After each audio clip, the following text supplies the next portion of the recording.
Tiwala ang Department of Justice sa proseso ng asylum sa Austria na susuriin at pag-aaralan po nila ng mabuti ang kaso ni dating presidential spokesman Harry Roque. Ipinaliwanag naman ni Roque kung bakit naunsyami ang kanya sanang pagbiyahe sa Austria. Saksi si JP Soriano.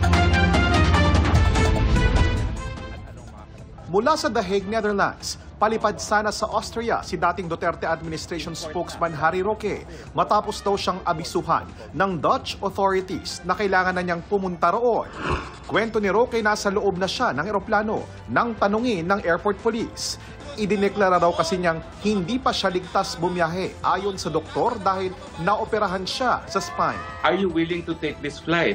Sabi ko, no, because I have 2 medical certificates from physicians who operated on me that I am free to travel. Sabi ng police, but why are you here? Because I thought I had no choice. So yun ang nagtapos, and the airline honored my wish and allowed me to get off the flight. Sabi ni Roque, ang bansang Austria ang nagbigay sa kanya ng visa para makapasok ng European Union. Batay sa Dublin ruling, ang dapat magproseso ng isang asylum request gaya ng hiniling ni Roque ay ang bansang nag-issue ng kanyang visa. Pero nagpupumilit yung department na concerned in transferring me to Austria under the Dublin rules. So sabi ko, sige, I will go. Ayaw ko naman masabi that I am defying yung orders ng host country ko.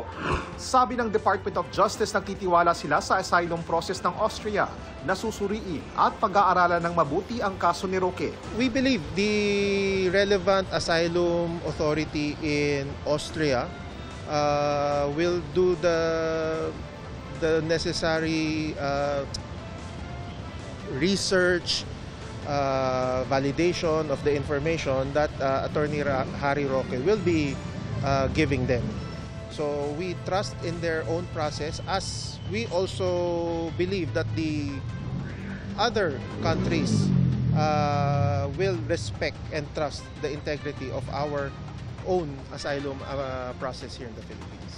Kansilado na ang pasaporte ni Roque dahil sa kasong qualified human trafficking kaugnay sa umano'y iligal na aktibidad ng isang Pogo Hub sa Porac, Pampanga. Sabi ni Roque, dati na niyang isinuko ang kanyang passport sa Dutch authorities. Hindi naman ako talaga makalabas ng Europe dahil wala naman sa akin yung passport ko. No? Pangalawa, because I'm under Dublin procedure, even without a passport, walang problema yan. Meron pa ba kayong natitirang espasyo sa inyo na makipagtulungan sa otoridad sa Pilipinas, no? Lalo na kung hinihiling nilang bumalik kayo para harapin yung mga charges? I have absolutely no faith and trust in the Marcos administration. Muli ring itinanggi ni Roque ang mga paratang sa kanya.